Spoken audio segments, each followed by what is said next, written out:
미안해. 당신 운명은 여기까지야. 그 인간의 마지막 말이 산바람보다 더 차갑게 귓가를 때렸습니다. 멀어지는 자동차의 붉은 미등을 보며 나는 입술을 깨물었습니다. 아니, 사실은 터져나오는 웃음을 참느라 입술을 깨물어야 했습니다. 놈은 꿈에도 몰랐을 겁니다. 내가 흘린 눈물이 공포가 아니라 이 순간만을 기다려온 희열의 눈물이었다는 것을요. 흙먼지가 가라앉자 나는 휠체어 손잡이를 꽉 쥐었습니다. 그리고 보란 듯이 두 다리에 힘을 주어 벌떡 일어났습니다. 여보, 당신이 하나 착각한 게 있어. 내 운명은 이제부터 시작이라는 거. 이바구 시작 전에 구독과 좋아요 부탁드리며 끝까지 함께 해주세요. 산속에는 정막만이 감돌았습니다. 놈이 타고 떠난 검은색 세단은 이제 꼬리조차 보이지 않았습니다. 나는 천천히 숨을 들이마셨습니다. 6개월 만에 처음으로 남의 눈치를 보지 않고 두 다리로 땅을 딛고 서보는 순간이었습니다. 발바닥을 통해 전해지는 거친 흙의 감촉이 이렇게나 반가울 줄은 몰랐습니다. 으드득. 나도 모르게 이가 갈렸습니다. 방금 전까지 놈이 연기하던 그 역겨운 표정이 눈앞에 어른거렸기 때문입니다. 말순아, 공기 좋은 데서 좀 쉬고 있어. 내가 곧 데리러 올게. 새빨간 거짓말이었습니다. 놈은 나를 태우고 이 깊은 산속까지 올라오는 내내 콧노래를 흥얼거렸습니다. 백미러로 힐끔힐끔 내 눈치를 살피면서도 입꼬리가 귀에 걸리는 걸 주체하지 못하더군요. 아마도 내연녀랑 통화하며 미리 샴페인이라도 따놓으라고 했을 겁니다. 휠체어에 앉은 늙고 병든 아내, 똥오줌도 못 가리는 짐짝 같은 여편네를 드디어 처리했다고 믿고 있을 테니까요. 나는 신고 있던 낡은 운동화 앞코로 바닥에 떨어진 담배꽁초를 짓이겨 껐습니다. 놈이 나를 버리고 돌아서며 툭 던지고 간 것입니다. 평생을 남편 뒷바라지하며 헌신한 대가가 고작 이 담배꽁초 하나와 산속 육이라니. 30년 세월이 참으로 허무하게 느껴질 법도 했지만 이상하게도 슬픔은 느껴지지 않았습니다. 대신 가슴 깊은 곳에서 뜨거운 불덩이가 치밀어 올랐습니다. 그래, 박철수. 내가 원한 게 이거였지? 나 없이 내 그 잘난 년이랑 우리 땅, 우리 건물 다 팔아먹고 떵떵거리며 사는 거. 나는 품속 깊숙이 넣어두었던 스마트폰을 꺼냈습니다. 손이 부들부들 떨렸지만 그것은 추위 때문이 아니었습니다. 액정 화면 위에는 선명하게 녹음 중이라는 글자가 붉게 깜빡이고 있었습니다. 녹음 시간 3시간 42분 15초. 집에서 출발할 때부터 지금까지 놈이 차 안에서 내연녀와 나눴던 통화 내용, 나를 산속에 버리며 내뱉은 저주 같은 말들, 그리고 놈이 떠나며 엑셀을 밟던 소리까지 하나도 빠짐없이 고스란히 담겨 있었습니다. 죽어버려라, 김말순. 내가 죽어야 내 인생이 핀다. 아까 놈이 혼잣말처럼 중얼거린 그 목소리가 생생하게 들려오는 듯 했습니다. 나는 녹음 종료 버튼을 누르고 곧바로 단축번호 1번을 눌렀습니다. 신호가 가기도 전에 상대방이 전화를 받았습니다. 여보세요? 사모님, 괜찮으십니까? 다급한 김 변호사의 목소리였습니다. 변호사님, 내 목소리는 놀라울 정도로 차분하게 나왔습니다. 네, 사모님. 지금 위치 추적 중입니다. 경찰이랑 같이 이동하고 있습니다. 혹시 남편분이 떠났습니까? 방금 갔어. 아주 신이 나서 가더구먼. 나는 텅 빈 산길을 내려다보며 피식 웃음을 터뜨렸습니다. 지금 막 유기 현장 증거 확보했네. 살인미수의 유기치상, 거기다 사기 혐의까지. 이걸로 그 인간 알거지로 만드는 거 확실한 거지? 물론입니다, 사모님. 녹음 파일이랑 현장 상황이면 구속 수사는 피할 수 없습니다. 놈이 집에 도착하기도 전에 저희가 먼저 들이닥칠 겁니다. 지금 몸은 좀 어떠세요? 몸, 아주 날아갈 것 같아. 6개월 동안 안진뱅이 흉내 내느라 좀이 쑤셔 죽는 줄 알았거든. 나는 뻣뻣하게 굳어있던 허리를 펴고 스트레칭을 했습니다. 우두둑 뼈 마디마디가 맞춰지는 소리가 숲속에 울려 퍼졌습니다. 사실 6개월 전 의사 선생님이 기적적으로 신경이 돌아오고 있습니다라고 했을 때만 해도 나는 바로 남편에게 알리려 했습니다. 내 다리가 낫는 걸 누구보다 기뻐해 줄 사람이라고 믿었으니까요. 하지만 그날 밤 병실 문 밖에서 들려오던 놈의 통화 소리가 내 입을 막았습니다. 아, 글쎄 의사가 가망 없다니까? 저 여편네 죽기 전엔 그 땅 못 팔아. 차라리 어디 산속에다 버려두고 실종 신고를 낼까? 그때 내 심장이 덜컥 내려앉는 소리를 놈은 듣지 못했을 겁니다. 나는 그날 밤 베개에 얼굴을 묻고 피눈물을 흘리며 맹세했습니다. 내 다리로 보란듯이 일어서서 내 놈을 내 발 아래 무릎 꿇리겠노라고. 지난 6개월은 지옥 같았습니다. 멀쩡한 다리를 꼼짝도 하지 않고 놈이 가져다주는 밥을 먹고 내연녀가 와서 냄새난다며 구박하는 걸 듣고만 있어야 했습니다. 허벅지를 꼬집어가며 참았습니다.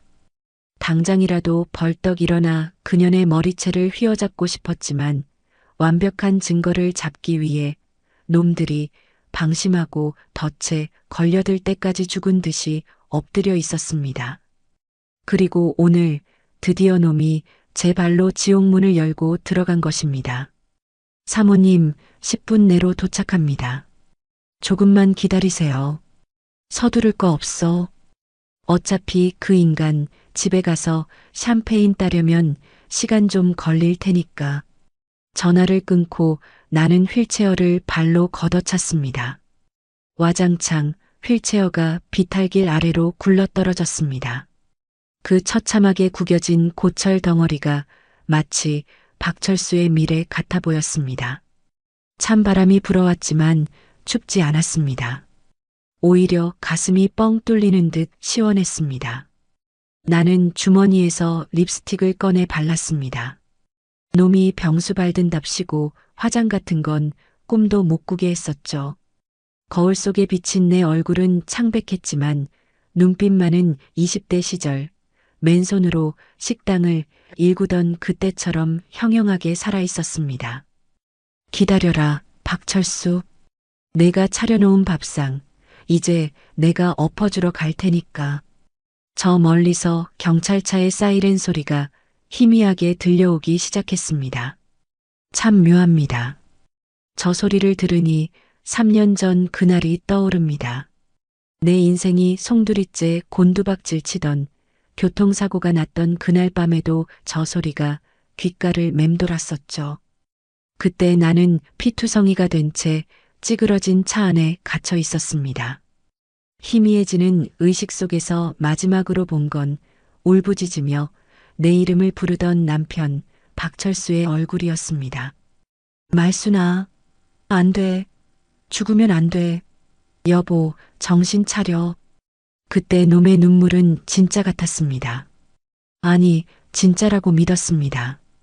하반신 마비 판정을 받고 절망에 빠져 있을 때도 놈은 내 손을 꼭 잡고 말했었죠. 평생 내가 당신 다리가 되어줄게. 걱정하지 마. 주변 사람들은 그런 남편을 보며 생불이 났다고, 요즘 세상에 저런 남자가 어디 있냐며 칭찬을 아끼지 않았습니다.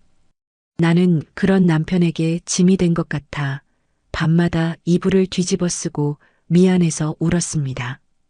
바보같이, 정말 바보같이 말입니다. 그 눈물이, 그 믿음이 얼마나 끔찍한 배신으로 돌아올지 그때는 상상조차 못했습니다. 정확히 6개월 전이었습니다. 재활병원에 입원해 있던 비 오는 날 밤이었습니다. 천둥 소리에 잠을 깼는데 이상하게 발끝이 간질간질했습니다. 3년 동안 아무런 감각도 없던 죽은 나무 토막 같았던 내 오른쪽 엄지발가락이었습니다. 설마 하는 마음에 힘을 줘봤습니다. 꿈틀, 분명히 움직였습니다.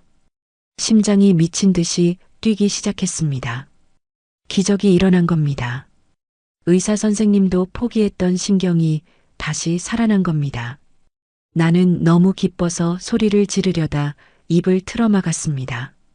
보호자 침대에서 쪽잠을 자고 있을 남편을 깨워서 놀라게 해주고 싶었습니다.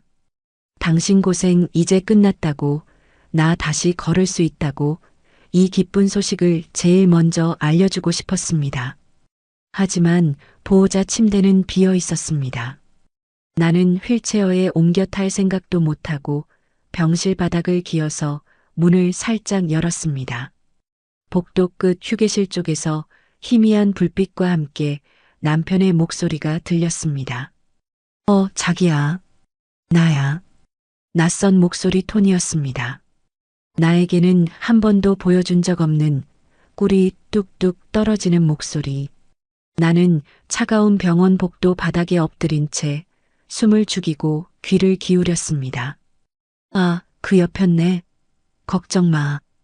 의사가 그러는데 평생 못 일어난대. 그냥 저대로 병원 신세 지다가 죽는 거지 뭐. 귀를 의심했습니다. 잘못 들은 거라 믿고 싶었습니다. 하지만 이어지는 말은 내 심장을 칼로 난도질하는 것 같았습니다. 땅명의 이전? 인감 도장만 찾으면 바로 넘길 거야. 그 옆편내가 꽁꽁 숨겨놔서 찾기가 쉽지 않네. 냄새 난다고? 나도 역겨워 죽겠어. 똥오줌 받아낼 때마다 구역질이 올라오는데 그 땅값 생각하면서 참는 거야. 쿠르릉.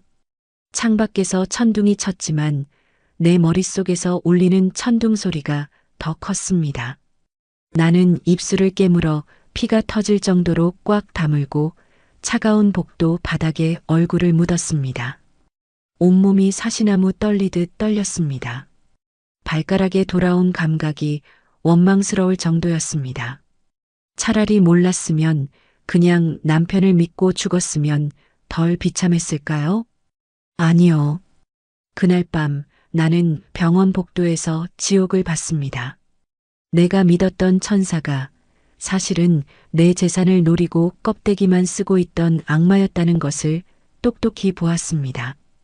그날 이후 나는 다시 연기를 시작했습니다. 돌아온 감각을 숨기고 철저히 무력한 환자 행세를 했습니다. 놈이 병실에 와서 내 다리를 주무를 때마다 소름이 돋았지만 아무렇지 않은 척 멍한 눈으로 천장만 바라봤습니다. 퇴원 후 집으로 내연녀를 끌어들여 안방에서 뒹굴 때도 나는 거실 구석 휠체어에 앉아 들리지 않는 척, 보이지 않는 척 침을 흘리며 바보 흉내를 냈습니다. 조금만 참자. 김말순. 지금 일어나면 개죽음이다. 완벽하게 놈이 빠져나갈 구멍이 없을 때까지 참아야 한다. 매일 밤 허벅지에 바늘을 꽂아가며 참았습니다. 살이 찢어지는 고통보다 놈들의 웃음소리를 듣는 고통이 더 컸습니다. 그리고 오늘 드디어 그 인내의 끝이 보인 것입니다. 사모님, 여기 계셨군요. 경찰차에서 내린 김 변호사가 헐레벌떡 뛰어옵니다. 뒤따라 내린 형사들이 내 주위를 감싸고 구급대원들이 들것을 들고 달려옵니다. 괜찮으십니까? 어디 다친 데는 없으세요? 걱정스런 형사의 물음에 나는 천천히 고개를 들었습니다. 그리고 아주 또렷한 목소리로 말했습니다. 다친 데는 없습니다. 마음이 좀 시원하네요. 김 변호사가 내 손을 잡으며 낮은 목소리로 속삭였습니다. 녹음 파일 확인했습니다. 완벽합니다. 지금 바로 자택으로 이동해서 체포영장 집행하겠습니다. 고마워요, 변호사님. 나는 구급대원의 부축을 정중히 거절하고 내 두 발로 경찰차 뒷좌석에 올랐습니다. 형사들이 놀란 눈으로 나를 쳐다봤지만 지금은 설명을 아낄 때입니다. 차 문이 닫히고 훈훈한 히터 바람이 얼굴에 닿았습니다. 차창 밖으로 보이는 어두운 산속 풍경이 뒤로 밀려납니다. 저 어둠 속에 30년을 바보처럼 살았던 과거의 김말순을 버리고 갑니다. 이제부터 남편을 만나러 가는 건 헌신적인 아내가 아닙니다. 지옥에서 돌아온 복수의 화신입니다. 갑시다. 우리 남편 깜짝 놀라게 해주러. 경찰차가 요란한 사이렌 소리를 울리며 산을 내려갑니다. 3년 전 나를 살리기 위해 울렸던 그 사이렌이 오늘은 놈을 파멸시키기 위한 장송곡처럼 들립니다. 기다려, 여보. 당신이 내게 줬던 그 지옥, 이자까지 쳐서 돌려줄게. 경찰차가 도심으로 진입하자 화려한 네온사인 불빛이 차창 안으로 쏟아져 들어옵니다. 사람들은 저마다 바쁘게 움직이고 거리는 활기로 넘쳐납니다. 불과 몇 시간 전만 해도 저는 저 평범한 풍경 속에 영원히 섞일 수 없을 거라고 생각했습니다. 산짐승의 먹이가 되어 사라질 운명이었으니까요. 차창에 비친 제 얼굴을 봅니다. 푸석한 피부, 깊게 패인 주름. 하지만 눈빛만큼은 그 어느 때보다 서늘하게 빛나고 있습니다. 집까지 가는 이 짧은 시간이 지난 6개월의 지옥 같은 시간보다 더 길게 느껴집니다. 기억은 예고도 없이 3개월 전의 어느 날 오후로 나를 끌고 갑니다. 그날도 남편은 최미영 그 여자를 집으로 불러들였습니다. 내가 누워있는 안방문을 활짝 열어둔 채로 말이죠. 사실 나는 하반신만 마비였지 상반신은 멀쩡했습니다.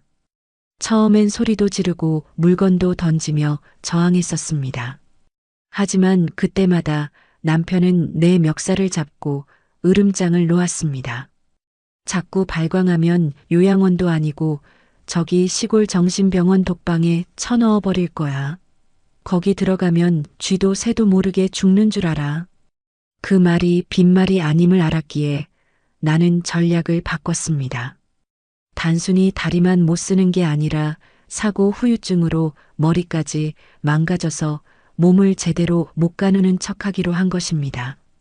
그래야 놈들이 안심하고 내 앞에서 본색을 드러낼 테니까요. 최미영이 코를 막으며 안방으로 들어왔습니다. 손에는 내가 먹다 남긴 식은 죽그릇이 들려 있었습니다. 그 여자는 초점 없이 멍하니 앉아 침만 흘리고 있는 물론 연기였습니다. 나를 벌레 보듯 내려다봤습니다. 자기야, 이 여자 진짜 맛이 갔나 봐? 눈동자가 퀭하네. 거실 소파에 누워 TV를 보던 남편이 킬킬거렸습니다. 의사가 뇌 쪽에도 충격이 있었다고 하더라고. 손 하나 까딱 못해. 그냥 숨만 쉬는 시체야. 그 말에 최미영이 표독스러운 미소를 짓더니 들고 있던 죽 그릇을 내 손등 위로 툭 하고 떨어뜨렸습니다. 실수가 아니었습니다. 내가 진짜 바보인지 시험해 보려는 명백한 도발이었습니다. 아, 뜨거. 그 여자가 가식적인 비명을 질렀지만 정작 쌀이 타들어가는 건 나였습니다. 데우지도 않은 식은 죽이었지만 쏟아지는 순간의 충격은 펄펄 끓는 쇳물 같았습니다. 죽 국물이 손등을 타고 환자복 소매로 스며들었습니다. 당장이라도 벌떡 일어나 그년의 머리채를 휘어잡고 뺨을 올려붙이고 싶었습니다. 내 두 팔은 멀쩡했으니까요. 하지만 나는 입술 안쪽 살을 피가 나도록 깨물며 팔을 축 늘어뜨린 채 미동도 하지 않았습니다. 눈동자조차 흔들리지 않게 허공만 멍하니 응시했습니다. 여기서 반응하면 끝이다. 여기서 내 팔에 힘이 들어가는 걸 들키면 놈들은 당장 나를 정신병원에 가두고 재산을 가로챌 것이다. 어머, 자기야, 이 여자 봐. 뜨거운 걸 쏟았는데도 꿈쩍도 안 해. 진짜 뇌가 망가졌나 봐. 최미영이 신기하다는 듯 내 볼을 손가락으로 톡톡 쳤습니다. 남편이 다가와 내 손에 묻은 죽을 대충 휴지로 닦아내며 말했습니다. 내가 말했잖아. 그냥 식물인간이나 다름없다고. 이제 안심하고 얘기해. 이 여편네, 우리가 무슨 말을 해도 못 알아들어. 그럼 그 땅명의 이전 서류, 오늘 도장 찍을까? 놈들이 안심하고 내뱉은 그 한마디. 나는 그날 이불 속에서 축 늘어뜨린 손가락을 안으로 말아주며 쾌재를 불렀습니다. 드디어 미끼를 물었구나. 내가 바보가 된 줄 알고 제 입으로 범죄 계획을 술술 부는구나. 그 수모를 견딜 수 있었던 건 오직 단 하나. 밤마다 찾아오는 나만의 시간 때문이었습니다. 모두가 잠든 새벽 2시, 남편의 콧꼬리 소리가 규칙적으로 들려오면 나는 바보 연기를 멈추고 조용히 눈을 떴습니다. 눈빛이 형형하게 살아났습니다. 그리고 지렁이처럼 몸을 비틀어 침대 아래로 내려왔습니다. 일어나야 한다. 김말순, 넌 걸을 수 있어. 식은땀이 비 오듯 쏟아졌습니다. 벽을 짚고 일어서는 데만 30분이 걸렸습니다. 다리가 후들거리고 무릎이 꺾일 때마다 방금 전 나를 시험하듯 죽을 쏟던 최미영의 얼굴을 떠올렸습니다. 한 발, 그리고 또 한 발. 어둠 속에서 나는 갓 태어난 짐승처럼 위태롭게 거실을 걸었습니다. 혹시라도 남편이 깰까봐 숨소리조차 내지 못했습니다. 단순히 걷는 연습뿐만이 아니었습니다. 놈이 서랍 깊숙한 곳에 숨겨둔 서류를 찾아내 사진을 찍고 다시 제자리에 돌려놓는 연습까지. 나는 밤마다 첩보원처럼 움직였습니다.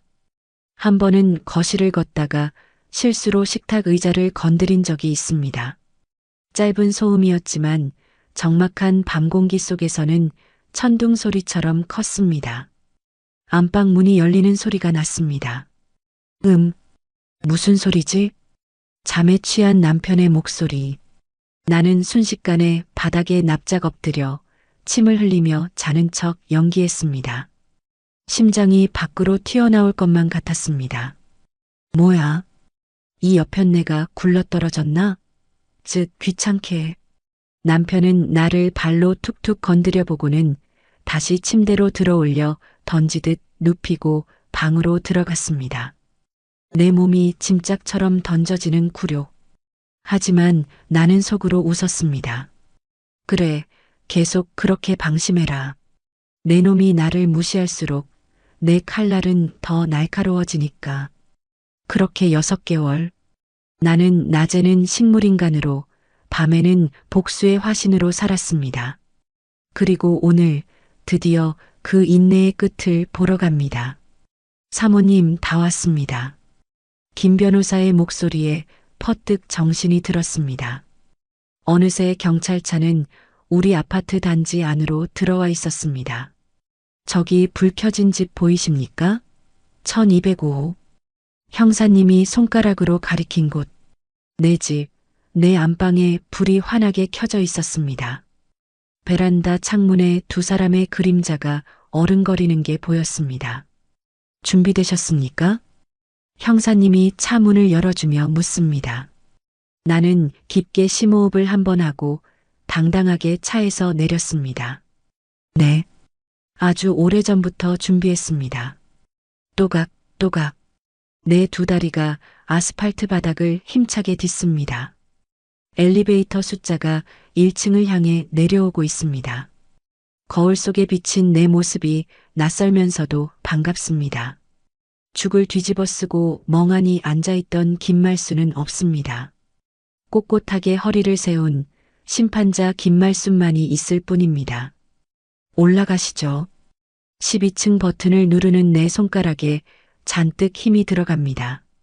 기다려라, 박철수, 최미영. 진짜 주인이 돌아왔다. 경쾌한 디지털 도어락 소리가 복도의 정적을 깼습니다.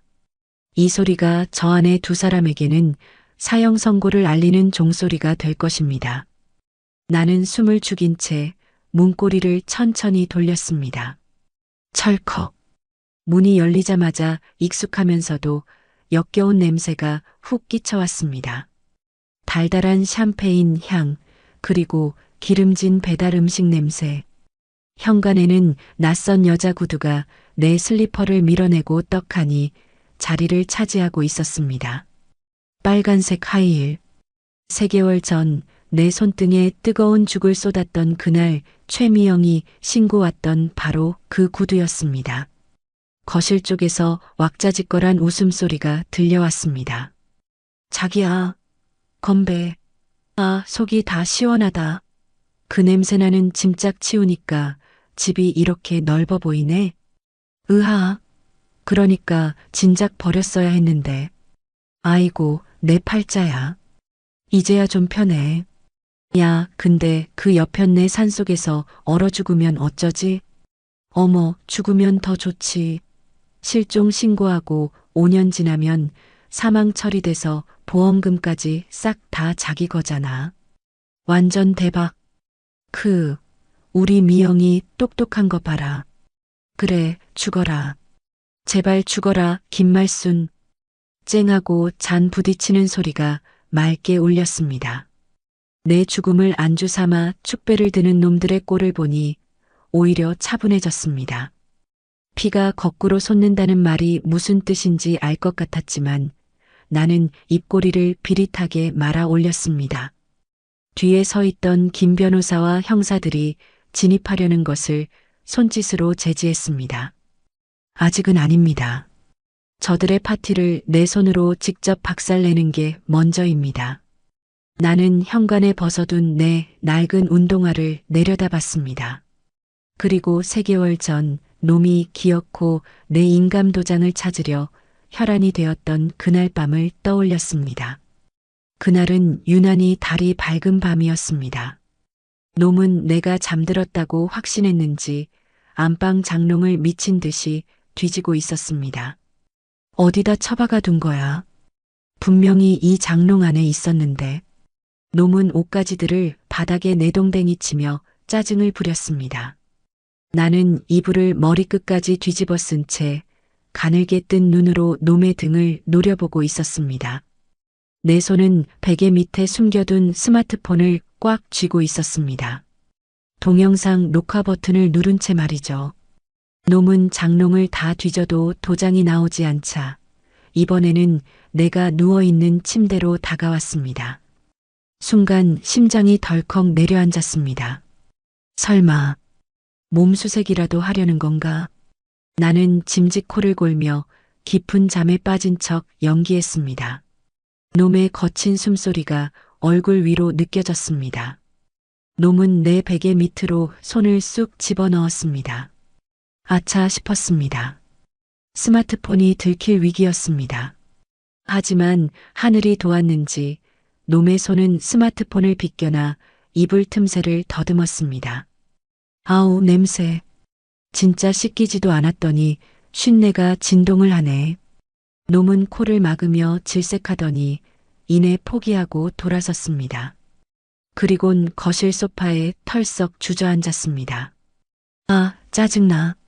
내일 미영이한테 도장 가져오겠다고 큰 소리 쳤는데 놈은 신경질적으로 소파 위에 있던 방석을 집어 던지려다 멈칫했습니다. 그리곤 그 방석을 깔고 앉으며 TV를 켰습니다.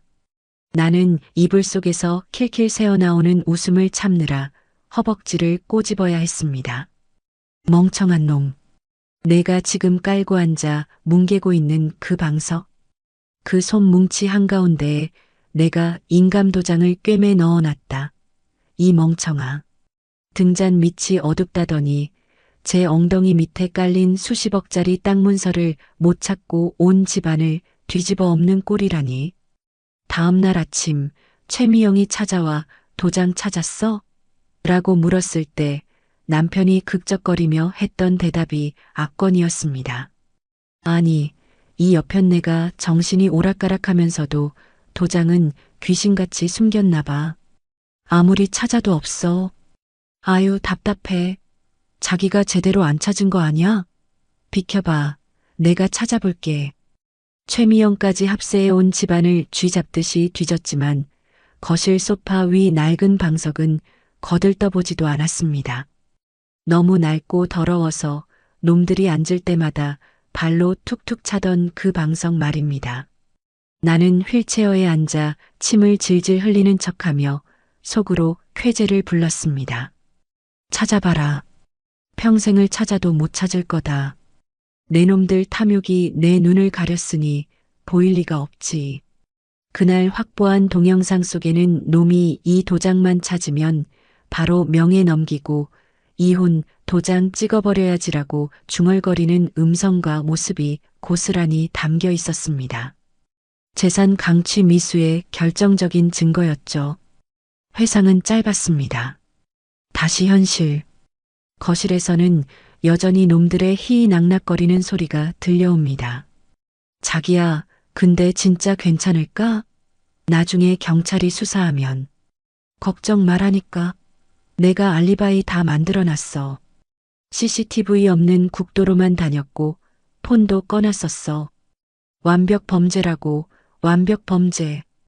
완벽 범죄. 나는 코웃음을 쳤습니다.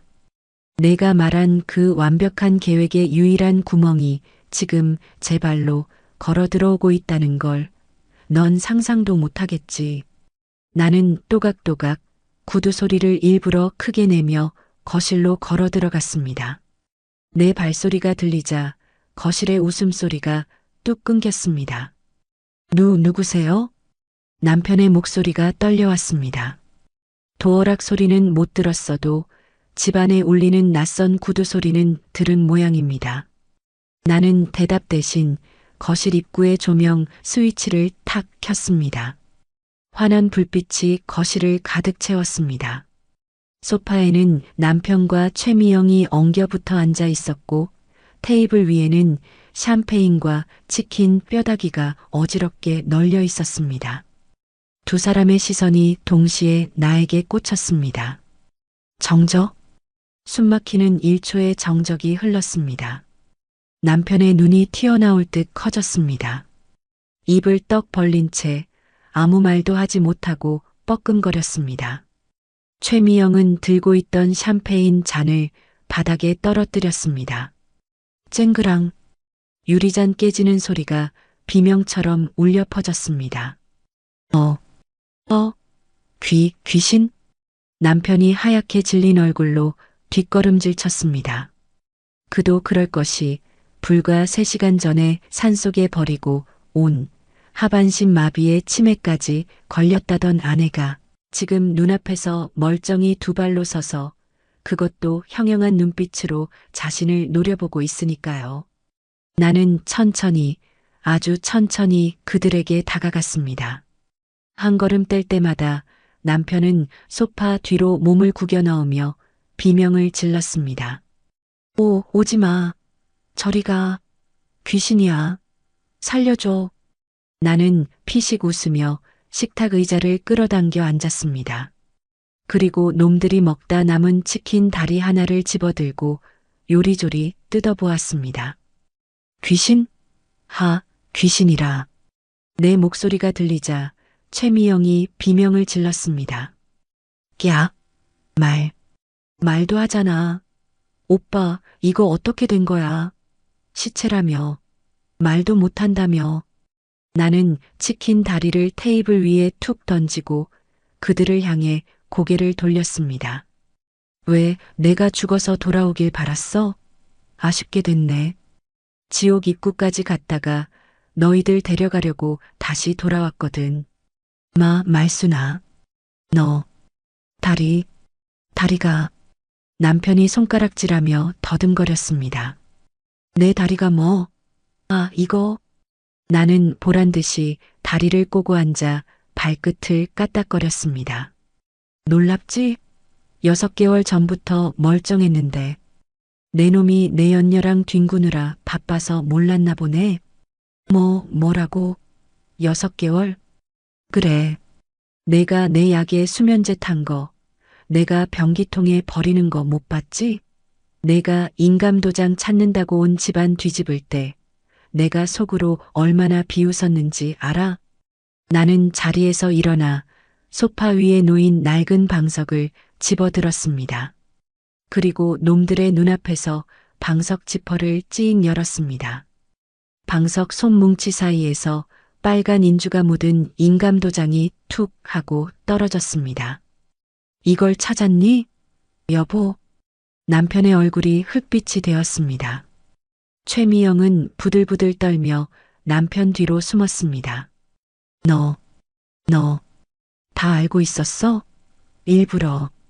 일부러 속인 거야? 속인 게 누군데 적반하장이야. 나는 버럭 소리를 질렀습니다. 그 서슬에 남편이 털썩 주저앉았습니다. 내 놈이 내 재산 뺏으려고 생쇼를 할 때 나는 증거 모으느라 피눈물을 흘렸어. 내 놈이 나를 짐짝 취급하며 산속에 버릴 때 나는 내 놈 감옥 보낼 생각에 꾹 참았다고. 나는 핸드폰을 꺼내 재생 버튼을 눌렀습니다. 죽어버려라, 김말순. 내가 죽어야 내 인생이 핀다. 아까 차 안에서 놈이 했던 말이 거실 스피커를 통해 쩌렁쩌렁 울려 퍼졌습니다. 남편은 사시나무 떨듯 떨며 내 발목을 잡으려 기어왔습니다. 여보, 내가 잘못했어. 잠깐 미쳤었나 봐. 용서해줘. 응? 우리 부부잖아. 내가 다 설명할게. 부부? 설명? 나는 놈의 손을 발로 걷어찼습니다. 그리고 허리를 숙여 놈의 눈을 똑바로 쳐다봤습니다. 설명은 내가 아니라 저분들에게 해. 나는 현관 쪽을 향해 손짓했습니다.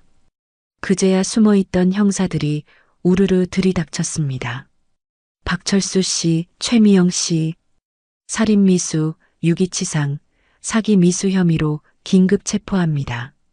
형사가 수갑을 꺼내 들자 최미영이 발악하며 소리쳤습니다. 나 아니야. 다 저 사람이 시킨 거야. 난 몰라. 억울해. 닥쳐. 이년아. 내가 꼬드겼잖아. 서로 삿대질하며 싸우는 추악한 꼴을 보니 헛웃음이 나왔습니다. 나는 뚜벅뚜벅 걸어가 최미영이 앞에 섰습니다. 그녀가 겁에 질려 나를 올려다보았습니다. 아, 아줌마. 아니, 사모님. 짝! 내 손바닥이 그녀의 뺨을 세게 후려쳤습니다. 고개가 휙 돌아갈 정도로 강력한 일격이었습니다. 얼얼한 손바닥의 통증이 지난 6개월의 체증을 싹 날려버리는 것 같았습니다. 이건 내 다리에 뜨거운 죽 쏟은 값이야. 그리고 돌아서서 멍하니 보고 있는 남편에게 다가갔습니다. 짝! 이번엔 반대쪽 손으로 남편의 뺨을 날렸습니다. 그리고 이건 내 30년 인생을 쓰레기통에 처박은 값이고. 나는 빨갛게 부어오른 두 사람의 얼굴을 번갈아 보며 차갑게 말했습니다. 이제 시작이야. 감옥에서 평생 썩게 해줄게. 내 돈, 내 땅, 내 건물, 꿈도 꾸지 마. 너희들에게 줄 건 딱 하나. 콩밥뿐이니까. 경찰차 뒷좌석에 수갑찬 남편의 뒷모습이 점점 멀어집니다. 경찰서로 압송되는 호송차 안에서 노은 아직도 고개를 돌려 나를 노려보고 있었습니다. 하지만 그 눈빛에는 분노보다 공포가 가득했습니다. 나는 창밖으로 시선을 돌렸습니다. 새벽 3시가 넘어가는 도심의 불빛들이 차창을 스쳐 지나갑니다. 김 변호사가 조심스럽게 물었습니다. 사모님, 피곤하시죠? 잠깐 쉬시다가 아침에 경찰서 가셔도 됩니다. 괜찮아요. 지금 가겠어요. 6개월을 기다렸는데 몇 시간 못 기다리겠어요? 사실 지금 이 순간이 그 어느 때보다 생생하게 느껴집니다. 피곤하기는커녕 온몸의 세포가 깨어나 춤을 추는 것만 같습니다. 문득 정확히 2주 전이 떠오릅니다. 놈이 드디어 디데이를 확정한 그날 말입니다. 그날도 나는 거실 구석 휠체어에 앉아 멍하니 허공을 보고 있는 척하고 있었습니다. 남편은 베란다에서 최미영과 통화를 하고 있었습니다. 목소리를 낮췄지만 나에게는 속삭임 하나하나가 또렷하게 들렸습니다. 응, 다음 주 토요일로 확정했어. 날씨도 비 온다던데 딱 좋지. 심장이 쿵 내려앉았습니다. 드디어 구체적인 날짜가 나온 것입니다. 산속 깊은데 버리면 되지 뭐. CCTV 없는 국도로만 가면 돼. 폰도 꺼놓고. 걱정 마, 완벽해. 놈은 히히덕거리며 통화를 끊더니 거실로 들어와 내 앞에 쪼그려 앉았습니다. 여보, 다음 주 토요일에 공기 좋은데 나들이 가자. 응? 오랜만에 드라이브나 하고. 놈의 미소가 너무나 자연스러워서 소름이 돋았습니다.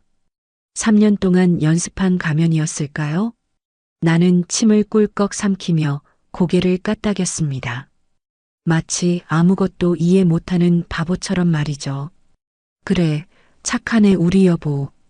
근데 정말 답답하다. 말도 못하고. 즉, 놈이 내 머리를 쓰다듬는 손길이 섬뜩했습니다. 이건 애정이 아니라 곧 처분할 물건을 만지는 손길이었으니까요. 남편이 외출하고 집이 조용해지자 나는 즉시 휠체어에서 일어나 핸드폰을 꺼냈습니다.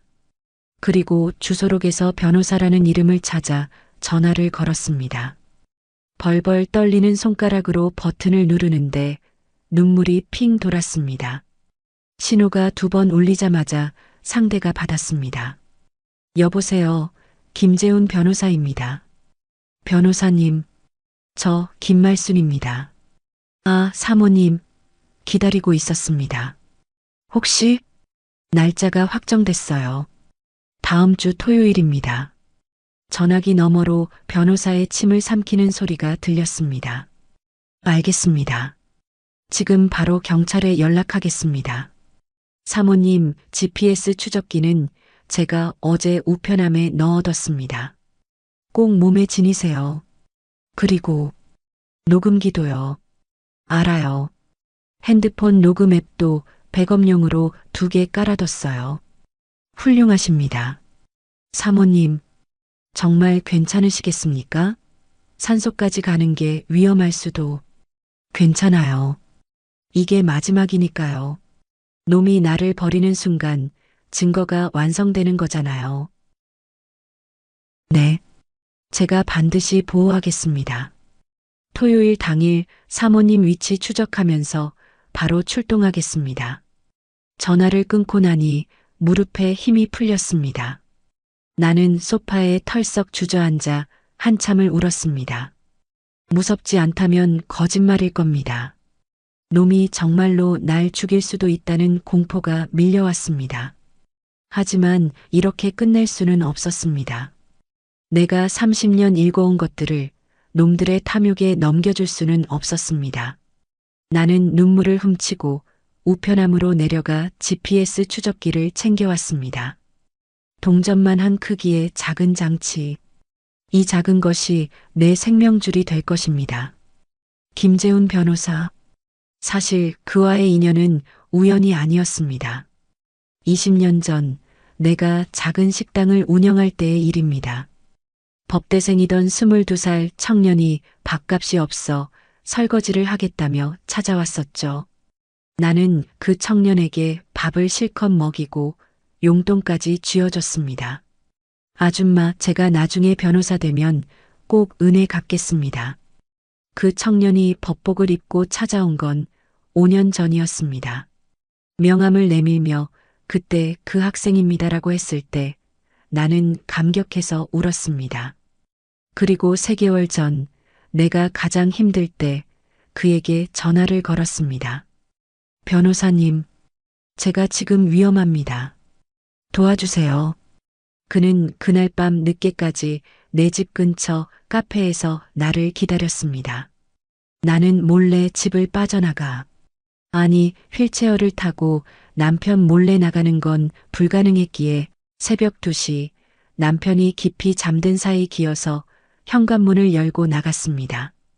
엘리베이터 대신 비상계단을 기어 내려가 1층 로비에서 김 변호사를 만났습니다. 사모님. 그가 내 모습을 보고 경악했습니다. 땀범벅이 된 채 바닥을 기어온 내 모습은 처참했을 겁니다. 변호사님, 제 남편이 절 죽이려 합니다. 나는 지금껏 모아온 증거들을 모두 보여줬습니다. 통화 녹음, 동영상, 문자 메시지, 제3명의 이전 시도 흔적. 그는 하나하나 확인하며 고개를 끄덕였습니다. 충분합니다. 하지만 결정적인 증거는 유기 현장이죠. 알아요. 그래서 제가 직접 당해야 합니다. 너무 위험합니다. 괜찮아요. 제 인생을 걸겠어요. 그날 밤 우리는 치밀한 계획을 세웠습니다. GPS 추적, 녹음, 경찰 긴급 출동 시스템, 변호사 동행, 모든 것을 완벽하게 준비했습니다. 그리고 오늘 그 계획은 완벽하게 실행되었습니다. 사모님 도착했습니다. 변호사의 목소리에 정신을 차렸습니다. 경찰서 건물이 눈앞에 서 있었습니다. 조사실로 들어가자 여영사님이 따뜻한 커피를 건네주셨습니다. 고생 많으셨어요, 사모님. 진술 간단하게 받을게요. 일단 녹음 파일이랑 영상 자료가 너무 명확해서 구속영장은 바로 청구될 것 같습니다. 감사합니다. 조서를 작성하는 동안 옆방에서 남편과 최미영이 서로를 탓하며 싸우는 소리가 새어나왔습니다. 다 내 탓이야. 내가 꼬드겼잖아. 내 탓? 웃기지 마. 당신이 돈 때문에 미친 거잖아. 형사님이 미안하다는 듯 문을 닫아주었습니다. 나는 피식 웃으며 고개를 저었습니다. 괜찮아요. 들어도 더 이상 아프지 않아요. 새벽 5시가 넘어서야 모든 조서가 끝났습니다. 형사님이 서류를 정리하며 말했습니다. 일주일 뒤에 구속 적부심이 있고 곧바로 1차 공판이 시작됩니다. 증거가 확실해서 판결도 빠를 겁니다. 법정에서 다시 봐야 하는 거네요. 네. 피해자 진술도 있으실 거고요. 법정. 30년을 함께한 남편을 법정에서 다시 만나게 되는 순간을 상상하니 가슴 한편이 먹먹했습니다. 하지만 동시에 이건 끝이 아니라 새로운 시작이라는 생각이 들었습니다. 경찰서를 나서자 동이 트고 있었습니다. 하늘이 붉게 물들어가는 새벽녘. 김 변호사가 내 곁으로 다가왔습니다. 사모님, 제가 집까지 모셔다 드릴게요. 아니에요. 혼자 걸어가고 싶어요. 그러시겠어요? 네. 오랜만에 제 두 발로 제 집까지 걸어가 보고 싶어요. 김 변호사가 깊게 고개를 숙였습니다. 사모님, 20년 전 밥 한 끼 은혜, 이렇게라도 갚게 되어 영광입니다. 무슨 말씀을? 변호사님 덕분에 제가 살았어요. 우리는 악수를 나눴습니다. 그의 손이 따뜻했습니다. 집으로 가는 길, 아침 공기가 차갑게 뺨을 스쳤습니다. 거리에는 출근길 사람들이 하나둘 모습을 드러내고 있었습니다. 한 걸음 또 한 걸음, 내 두 다리로 걷는 이 평범한 일상이 얼마나 소중한지 새삼 깨달았습니다. 집에 도착해 도어락을 열고 들어섰을 때 텅 빈 거실이 낯설게 느껴졌습니다. 아직도 어젯밤의 소란이 남아있는 듯 했습니다. 깨진 유리잔, 엎질러진 샴페인. 나는 조용히 청소를 시작했습니다. 쓰레기를 치우고 바닥을 닦고 창문을 활짝 열었습니다. 상한 공기가 빠져나가고 신선한 아침 공기가 들어왔습니다. 소파에 앉아 창밖을 바라봤습니다. 해가 떠오르고 있었습니다. 저 해처럼 내 인생도 이제 다시 떠오를 것입니다. 핸드폰이 울렸습니다. 김 변호사였습니다. 사모님, 1차 공판 날짜 확정됐습니다. 2주 뒤 금요일 오전 10시입니다. 알겠습니다. 그때 뵙겠습니다. 푹 쉬세요. 전화를 끊고 나는 달력에 동그라미를 그렸습니다. 법정. 그곳에서 정말로 모든 것이 끝나는 것입니다. 30년의 결혼 생활, 6개월의 인내, 그리고 단 하루의 복수. 이제 남은 건 판결뿐입니다. 달력 속 빨간 동그라미가 눈에 박혀 있었습니다. 2주 뒤 금요일 오전 10시. 법정. 펜으로 동그라미를 그을 때는 이걸로 끝이라고 믿었습니다. 남편이 수갑차고 끌려가는 모습까지 봤으니 이제는 숨 좀 쉬어도 된다고 생각했지요. 그런데 이상하게도 그날 밤부터 잠이 얕아졌습니다. 창밖에서 차가 지나가는 소리만 나도 심장이 덜컥 내려앉고 도어락 띠리릭 소리가 환청처럼 들렸습니다. 내가 무서워서가 아니라 아직 남은 게 있다는 느낌 때문이었습니다. 다음 날 아침 거실 바닥에 남아있던 샴페인 자국을 닦고 있는데 전화벨이 울렸습니다. 모르는 번호였습니다. 여보세요. 상대 목소리는 딱딱했습니다. 은행 직원 특유의 그 말투. 본인 확인을 부탁드리겠습니다. 김말순 고객님 맞으실까요? 주민번호 앞자리 확인 가능하실까요? 기분이 쎄했습니다. 나는 천천히 대답했습니다. 직원은 잠깐 침을 삼키더니 아주 조심스럽게 말을 꺼냈습니다. 김말순 고객님 명의로 담보 설정된 건 관련해서 확인차 연락드렸습니다. 오늘 만기 연장건이 있어서요. 그 순간 손에서 걸레가 바닥으로 툭 떨어졌습니다. 담보, 만기 연장? 제가 그런 적이 없는데요. 직원은 더 낮은 목소리로 말했습니다. 배우자분께서 몇 차례 대리 서류로 진행하셨고요. 배우자 동의서가 첨부돼 있습니다. 숨이 턱 막혔습니다. 배우자 동의서, 서류. 나는 숨을 한번 크게 들이마셨습니다. 그래, 박철수. 내가 그랬겠지. 너는 사람을 산에 버리는 인간인데 종이 쪼가리로 내 인생을 파는 게 뭐가 어렵겠니? 전화를 끊자마자 김 변호사에게 전화를 걸었습니다.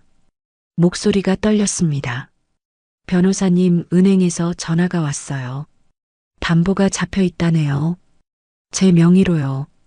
김 변호사는 잠깐도 머뭇거리지 않았습니다. 사모님, 지금 바로 오세요. 은행 이름, 지점, 담당자 성함 적어두셨죠? 네, 지금 갈게요. 변호사 사무실로 가는 길, 바람이 이상하게 차갑게 느껴졌습니다. 어제까지만 해도 해가 떠오르는 게 고마웠는데 그날은 햇빛조차 날카롭게 느껴졌습니다. 사무실에 들어서자 김 변호사가 서류철을 꺼내 펼쳤습니다. 내가 평생 친정에도 말 안 했던 재산 목록이 종이에 줄줄이 적혀 있었습니다. 땅, 건물, 임대 수익. 내가 젊었을 때 새벽 시장 다니며 모은 돈, 손가락 마디가 굵어지도록 일하며 산 돈. 그게 지금 남편의 손에서 담보라는 이름으로 묶여 있다니. 김 변호사가 말했습니다. 사모님, 이건 형사사건과 별개로 민사적으로도 움직여야 합니다. 가압류 들어가고 은행 측 지급정지 요청하고 명예 이전 시도까지 싹 막아야 합니다. 나는 멍하니 서류를 바라보다가 문득 20년 전이 떠올랐습니다. 남편이 처음으로 내 손을 잡고 말하던 날. 여보, 당신만 믿고 살게. 내가 벌어올게.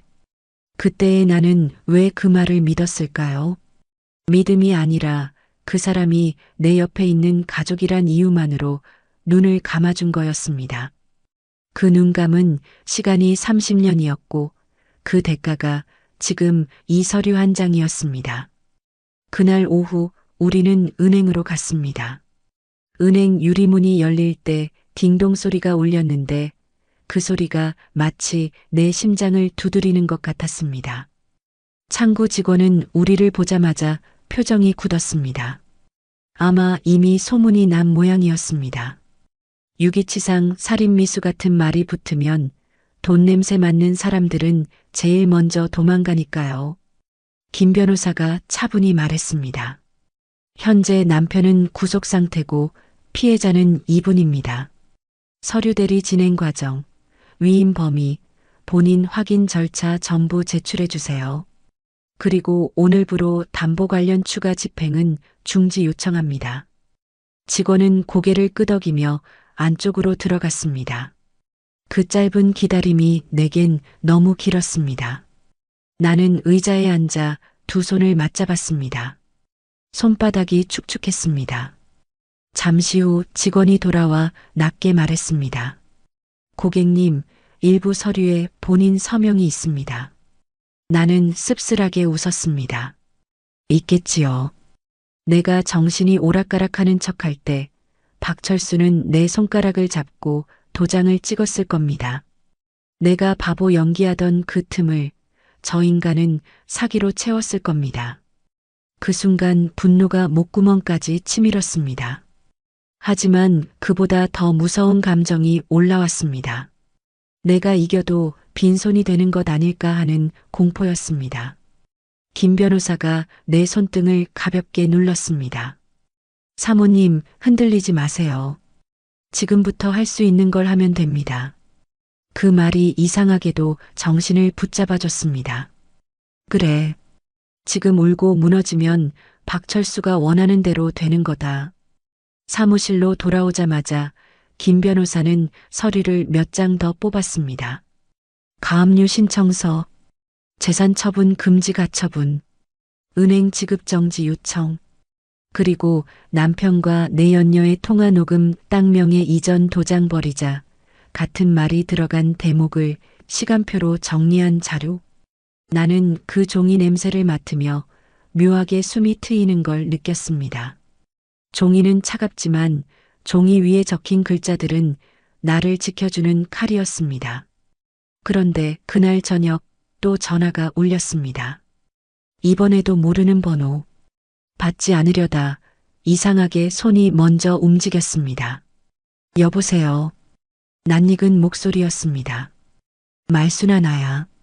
박철수? 어떻게 전화를 했는지, 누구 폰인지 그런 건 중요하지 않았습니다. 그 목소리가 들린 순간 내 속이 확 굳어버렸습니다. 박철수가 말을 이었습니다. 내가 미쳤었다. 미안하다. 그 미안이라는 말이 참 가벼웠습니다. 산에 사람을 버려놓고 미안 한마디면 끝날 줄 아는 인간. 그 인간이 내 남편이었다는 사실이 이제는 수치스럽기까지 했습니다. 나는 조용히 말했습니다. 무슨 용건이에요? 박철수는 잠깐 숨을 고르더니 갑자기 다정한 척 목소리를 낮췄습니다. 우리 합해 보자. 너도 사람들 시선 힘들잖아. 돈도 내가 정리해 줄게. 정리? 내 돈을 내가 정리한다고? 내 삶을 내가 정리한다고? 나는 그제야 확실히 알았습니다. 저 인간은 죄책감이 아니라 돈줄이 끊길까봐 무서운 겁니다.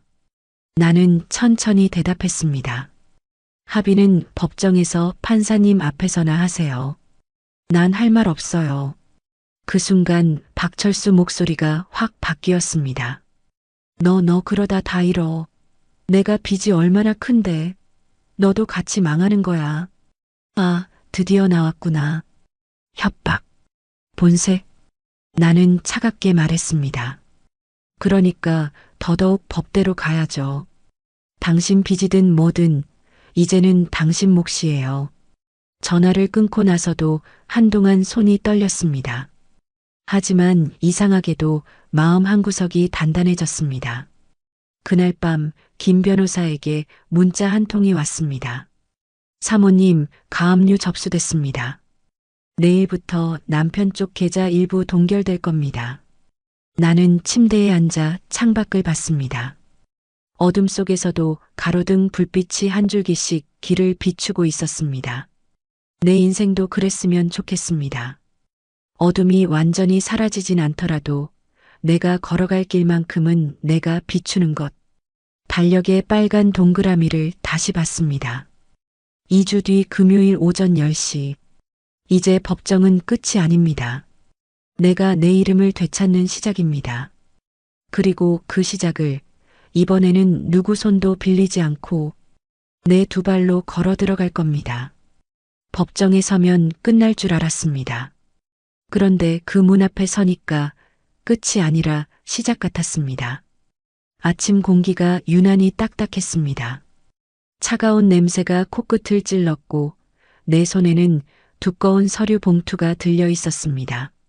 내 인생이 종이 몇 장으로 정리된다는 게 우습기도 하고 무섭기도 했습니다. 김 변호사가 내 옆에서 낮게 물었습니다. 사모님, 괜찮으시죠?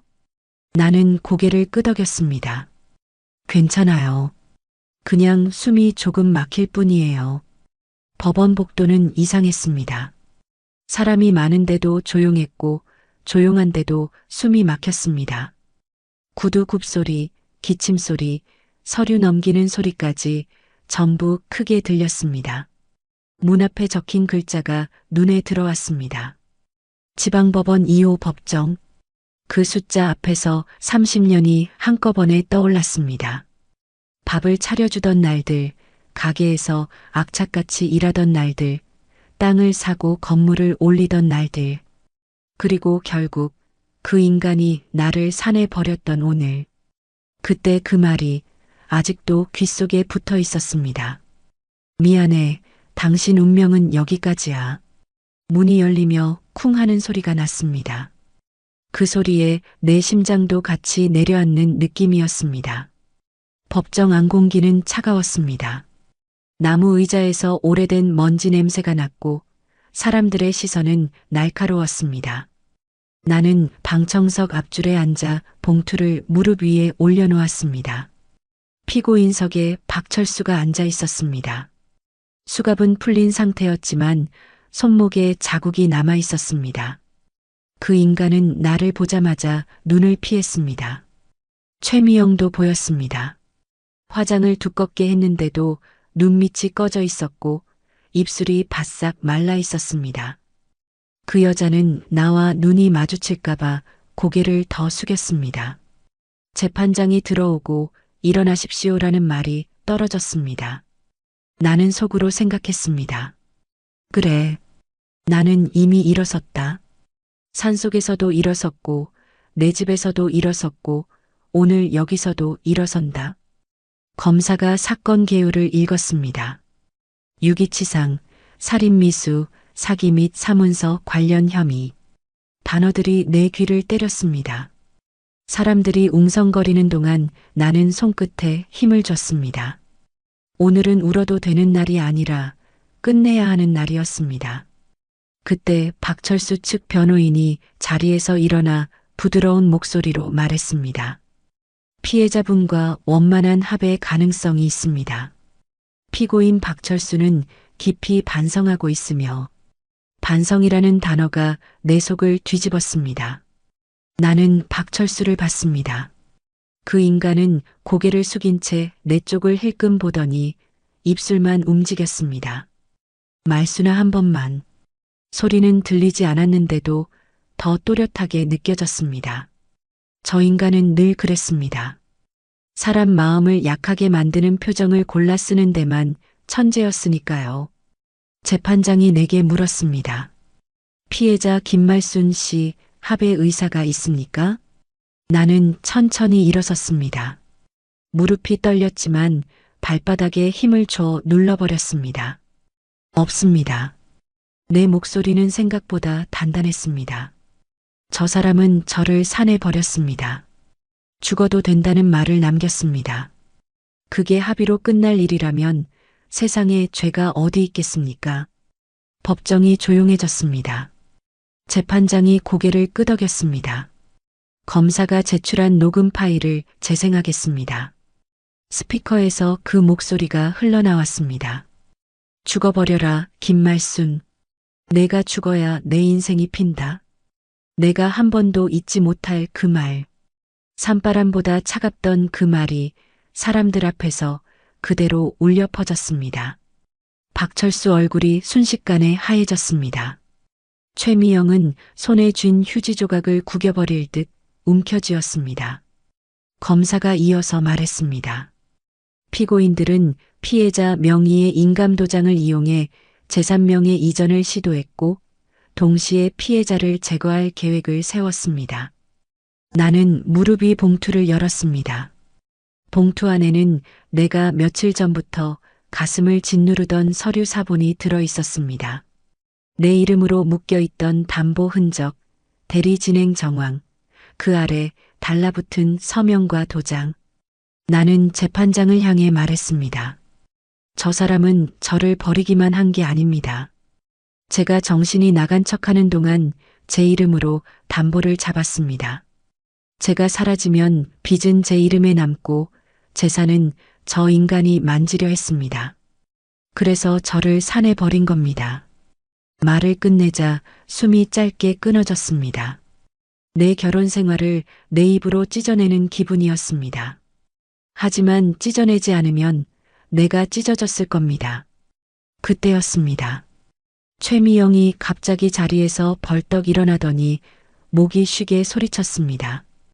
그건 오빠가 다 시킨 거예요. 저는 그냥 시키는 대로 한 거예요. 도장만 찍으면 끝난다고 했단 말이에요.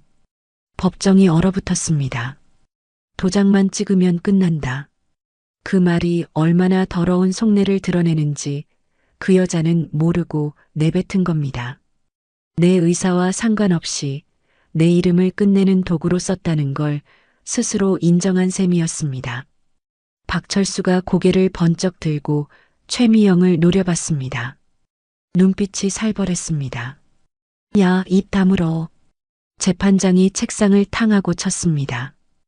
피고인, 법정 모욕입니다. 조용히 하세요.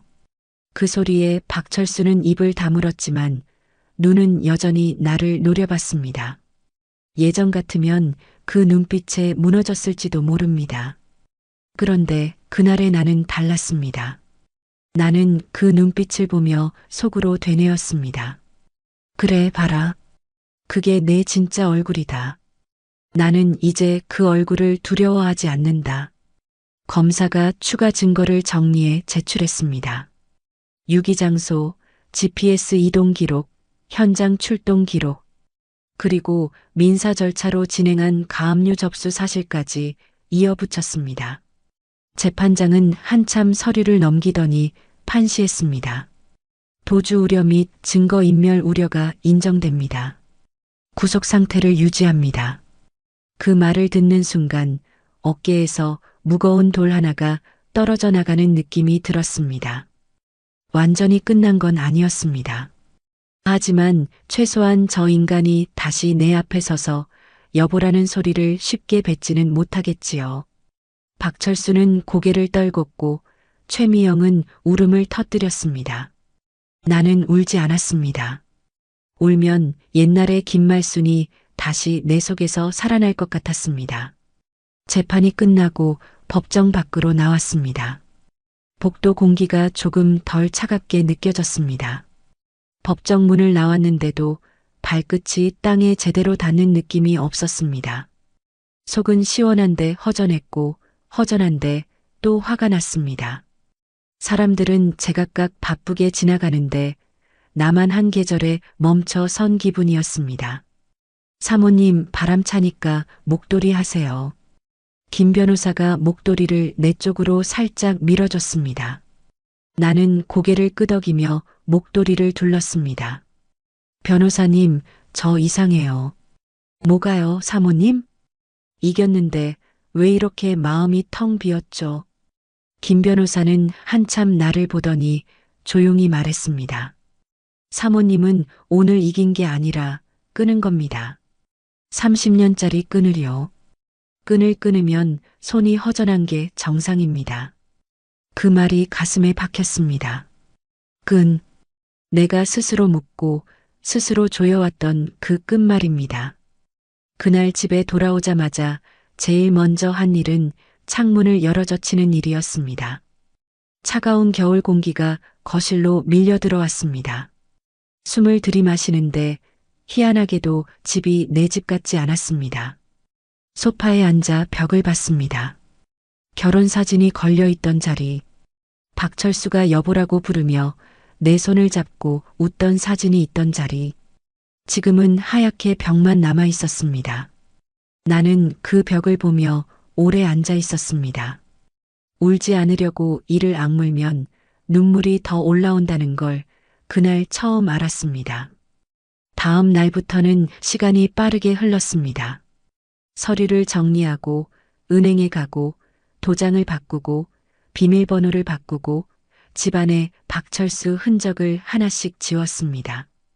내가 그 인간을 지우는 게 아니라 내 삶에서 겁이라는 걸 지우는 작업 같았습니다.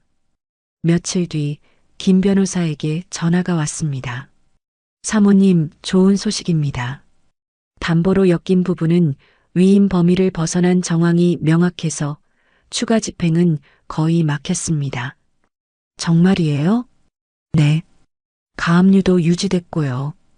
당분간 사모님 재산은 사모님 손에 있습니다. 그 말을 듣는데 웃음이 나올 줄 알았는데 눈물이 먼저 떨어졌습니다. 돈이 돌아와서가 아니었습니다. 내 이름이 돌아왔다는 게 그게 그렇게 서러웠습니다. 그날 저녁 모르는 번호로 전화가 한 번 더 왔습니다. 받지 않으려다 손이 먼저 움직였습니다. 여보세요. 말순아. 박철수였습니다. 그 목소리는 더 이상 날카롭지 않았습니다. 살아남으려는 사람 특유의 기운 빠진 목소리였습니다. 너 진짜 끝까지 가는구나. 끝까지 가는 게 아니라 이제부터 제자리로 가는 거예요. 나도 사람인데. 사람이면 산에 사람을 버려요? 그때는 미쳤어. 미친 건 당신이 아니라 당신 욕심이에요. 잠깐의 침묵이 흘렀습니다. 그리고 그 인간이 아주 작은 목소리로 말했습니다. 나 면회 한 번만 와주면 안 되냐? 싫어요. 한 번만 나 지금. 박철수 씨. 나는 처음으로 그 인간을 남편이 아니라 이름으로 불렀습니다. 그 말이 내 입에서 나오는 순간 마음이 이상하게 가벼워졌습니다. 당신이 나한테 했던 말 기억해요? 당신 운명은 여기까지야. 그 말 돌려줄게요. 당신이 내 인생에 닿는 운명은 거기까지예요. 전화를 끊고 나서 손이 떨렸습니다. 하지만 예전처럼 무너지지 않았습니다. 떨리면 떨리는 대로 숨을 고르고 물을 마셨습니다. 그게 내가 살아있다는 증거 같았습니다. 며칠 뒤 우편함에 편지 한 통이 들어 있었습니다. 발신인은 교도소 박철수였습니다. 봉투를 뜯어보지 않아도 무슨 말이 적혀 있을지 알 것 같았습니다. 미안하다, 한 번만 살려달라. 그 인간이 내게 줄 수 있는 단어는 늘 한정돼 있었으니까요. 나는 봉투를 들고 한참을 서 있다가 부엌 싱크대 위에 올려두었습니다. 그리고 가스레인지 불을 켰습니다. 냄비에 물을 올리고 물이 끓기를 기다렸습니다. 그 짧은 시간 동안 문득 이런 생각이 들었습니다. 내가 정말로 복수를 끝낸 걸까? 아니면 내 안에 남은 미련까지 같이 태워야 끝나는 걸까? 물이 끓자 김이 올라왔습니다. 나는 그 김을 보며 조용히 중얼거렸습니다. 30년은 너무 길었구나. 그리고 그 편지를 찢었습니다. 한 번에 찢기지 않아 2번, 3번 찢었습니다. 종이가 찢어지는 소리가 어쩐지 내 속에서 끊어지는 소리 같았습니다. 그날 밤 나는 오래된 앨범을 꺼냈습니다. 젊은 날의 내 사진이 나왔습니다. 가게 앞에서 앞치마를 두르고 웃는 내 얼굴. 그 얼굴은 눈빛이 살아 있었습니다. 나는 그 사진을 한 장 꺼내 액자에 넣었습니다. 박철수와 함께 찍은 사진이 아니라 나 혼자 웃고 있는 사진으로요. 다음 주 나는 작은 식당을 하나 계약했습니다. 대단한 건 아닙니다. 큰 욕심도 없습니다. 그저 내가 다시 내 손으로 뭘 해보고 싶었습니다. 간판을 새로 달면서 나는 혼잣말을 했습니다. 김말순 밥집. 내 이름이 간판에 걸리니까 괜히 목이 메었습니다. 30년 동안 나는 누구 아내였지 김말순으로 불린 적이 많지 않았습니다. 그날은 달랐습니다. 사람들이 내 간판을 보고 내 이름을 읽었습니다. 첫 손님이 들어오던 날 나는 따뜻한 국을 한 그릇 내놓고 이렇게 말했습니다. 뜨거우니까 천천히 드세요. 그 말이 남에게 하는 말이면서도 나에게 하는 말 같았습니다. 서두르지 말라고. 뜨거운 걸 급히 삼키면 데인다고. 밤이 되자 가게 문을 닫고 집으로 돌아왔습니다. 현관문을 열고 들어오는데 집이 조용했습니다. 예전에는 그 조용함이 무서웠는데 그날은 다르게 들렸습니다. 이 조용함은 내가 지켜낸 조용함이다. 나는 거실 불을 켜고 창가에 섰습니다. 창밖에는 겨울 나무가 서 있었습니다. 잎은 다 떨어졌는데도 가지는 꼿꼿했습니다. 그걸 보며 생각했습니다. 나도 저 나무처럼 살 수 있겠구나. 다 잃어도 서 있을 수는 있겠구나. 그리고 마지막으로 아주 천천히 내 마음에 묻었습니다. 여러분이라면 어떠셨을까요? 30년을 함께 산 사람이 내 죽음을 축배로 삼는 걸 봤다면 그때도 가족이라는 말로 참을 수 있었을까요? 나는 대답 대신 내 두 다리를 한 번 더 꼭 눌러 디뎠습니다. 이제 내 인생은 누구 차 뒤에 실려가는 인생이 아닙니다. 내가 걸어가는 방향이 내 운명입니다. 오늘의 이야기는 여기까지입니다. 끝까지 함께 해주셔서 감사드리며 구독과 좋아요 눌러주시면 맛깔나는 인생 사연들을 누구보다 먼저 무료로 만나보실 수 있습니다.